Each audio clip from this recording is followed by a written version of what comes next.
সম্মানিত সুপ্রিয় দর্শক শ্রোতা, দেশ এবং দেশের বাইরে থেকে আপনারা যারা সংযুক্ত আছেন, আমাদের ভিডিও দেখতেছেন এবং শুনতেছেন, সবাইকে আন্তরিক প্রীতি শুভেচ্ছা জানিয়ে শুরু করছি আজকের প্রতিবেদনে আশায় সুন্দর আপুটির জীবনের গল্প কথাগুলো তুলে ধরবো। কেন এসেছে প্রতিবেদনে বিস্তারিত আলোচনা থাকছে। তো আপুটি দেখতে খুবই চমৎকার, ওনার গায়ের রং ফর্সা, উচ্চতা ভালো আছে, পাসপোর্ট 3 ইঞ্চি। উনি বিবাহিতা, ওনার স্বামী মারা গেছে। ওনার বর্তমান বয়স 29, একটা 6 বছরের ছেলে বাবু আছে। তো বর্তমানে বাবার বাড়িতে থাকে, পরিবারে বাবা মা আছে, বড় ভাই আছে। তো পরিবারকে নিয়ে নিজেদের বাড়িতেই আছে বর্তমানে। আসলে উনি একটি আপনার হসপিটালে আপনার হচ্ছে রিসেপশনে চাকরি করে। তো সেখান থেকে যতটুকু স্যালারি আসে মমতের জীবনযাপন করছে।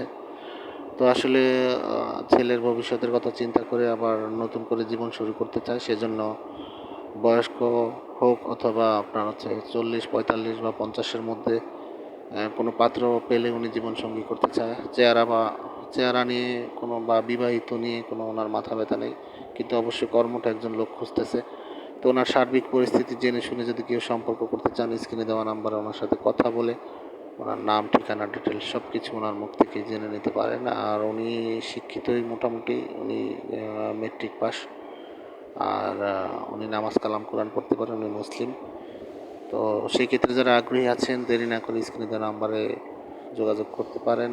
আর আমাদের চ্যানেলের ভিডিও যারা নিয়মিত দেখছেন, ভালো লাগলে ভিডিওতে একটি লাইক এবং কমেন্ট করবেন এবং ভিডিওটি সর্বোচ্চ শেয়ার করে আমাদের চ্যানেলকে সাপোর্ট করবেন।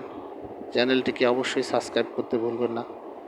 পাশে থাকবেন, পাশে ছিলেন সেই প্রত্যাশা নিয়ে আজকের মতো এখানে সবাই বিদায় নিচ্ছি। ভালো থাকুন, সুস্থ থাকুন, স্বপ্নভূমি এবং স্বপ্নের ছোঁয়া চ্যানেলের সাথে থাকুন। আসসালামু আলাইকুম।